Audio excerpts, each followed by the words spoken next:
Ever since the first spirit has been honored, ever since the first ritual has been organized, ever since the word religion has been given a meaning beyond a simple word, people begin to ask themselves a seems to be simple but rather complicated question. What is religion? Is religion a way for people to connect with the world they live within? Does religion serve as a means for people to better understand their internal self? Or just like what Karl Marx once said, religion is nothing but just the opium of the masses. Well, as it can be seen, different people have different understandings towards what religion is.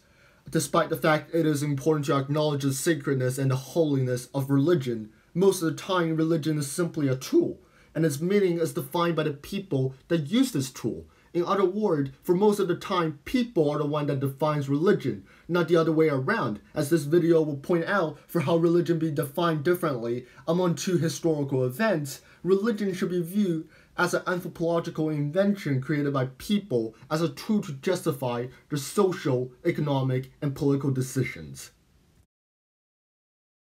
Byzantine Empire, 1095. The astonishing defeat of the Byzantine Empire in the Battle of Menskert has allowed the Anatolian Peninsula to fall under the hand of Islamic Seljuk Empire. Being once the most popular region within the empire, the loss of the Anatolian Peninsula has shattered the Byzantines' manpower. If time drags on, the empire will no longer be able to maintain a standing army and will turn to rely on costly but unreliable mercenary. To Emperor Alexios, the Byzantine emperor at the time, if the empire didn't want to collapse under the wave of foreign invasions, the Anatolian Peninsula will have to be reconquered from the Seljuk Empire. But for Byzantine, after the Battle of Menskert and the loss of the Anatolian Peninsula, it can no longer scramble an army that is large enough to launch a full-scale military operation. As a result, Emperor Alexios drew his eyes to the west.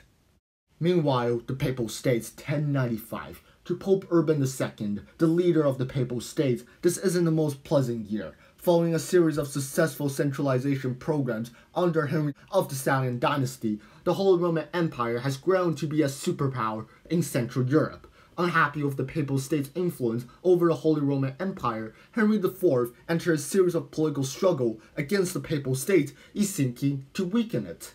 Despite some initial defeats under Pope Urban II's predecessor, Pope Gregory VII, this ambitious emperor is still lurking in the north, slowly gaining political power to launch another round of political struggle against the Papal States. In order to counter the influence of Henry IV, Pope Urban II needed a mass demonstration to reassure Papal States' political power against the Holy Roman Empire. Seeing the defeat of the Byzantine Empire in the Battle of Menskert, he looks towards the east. Medieval Europe is famous for its religious society, with the Catholic Church covering part of the modern-day government's role. Pilgrimage to holy cities such as Jerusalem has long been a popular way among the Catholic believers to show their devotion towards God. In the past, pilgrimage has usually been carried out in a peaceful manner. However, as Seljuk's conquest of the Middle East rises to its peak, pilgrimage has become an increasingly dangerous thing to do. For safety, in recent years before 1095, many pilgrims, armed with weapons, has begun to assemble into larger groups and conduct pilgrimage together. Time by time, this way of pilgrimage, so-called armed pilgrimage, has begun to rise in popularity among the Catholic world. Many Catholics began to define pilgrimage as not simply a spiritual experience, but also a martial challenge too.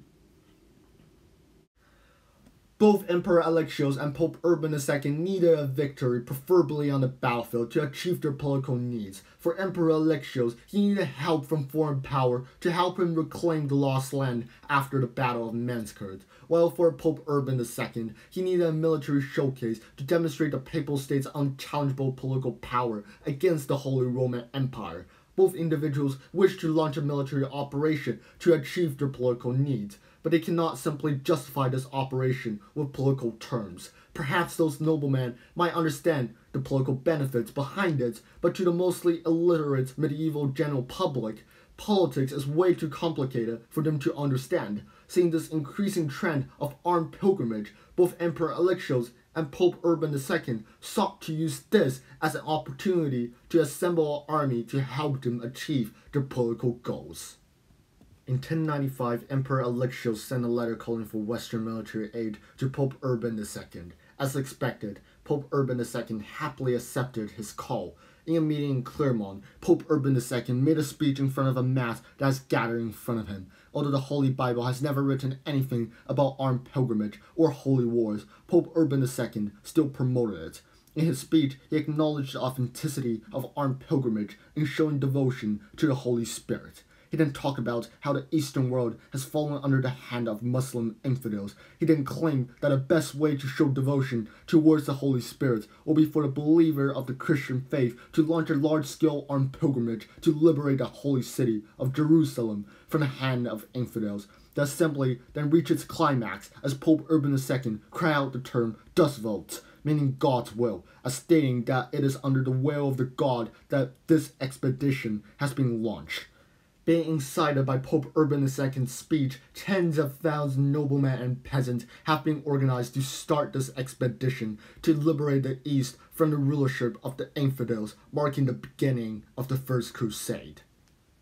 As it can be seen, religion here has been used as an anthropological tool to mobilize the mass for the First Crusade. It is by no means to not acknowledge the holiness of the Bible. However, the interpretation of the Bible has been conducted by the people. Although the Bible itself has never mentioned armed pilgrimage, Pope Urban II can still use his religious authority to define whether or not such action is righteous to do. In this case, the Christian faith's promotion of pilgrimage has been elaborated by the pilgrim as also a promotion of armed pilgrimage. Pope Urban II was then able to elaborate from the definition of armed pilgrimage and use it to back up the legitimacy of the crusade.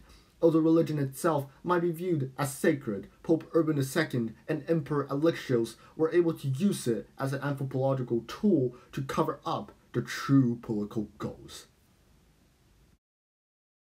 As the First Crusade formally declared the rightfulness of religious holy war for the Christian world, Europe entered a series of large-scale religious conflicts. One of the most famous examples is the Reconquista movement in the Iberian Peninsula. As the First Crusade was launched in 1095, the Reconquista movement also reached its climax, followed by the fall of the Emirate of Granada, the last Muslim nation in the Iberian Peninsula. In 1492, it marked the end of century-long Reconquista movement. Being one of the front line in the wars against the Muslim nations, the Iberian Peninsula has long embraced this idea of armed pilgrimage. To many Christians residing in Iberia, the best way for them to demonstrate their devotion towards the Holy Spirit is to participate in a holy war against the infidels in Peninsula.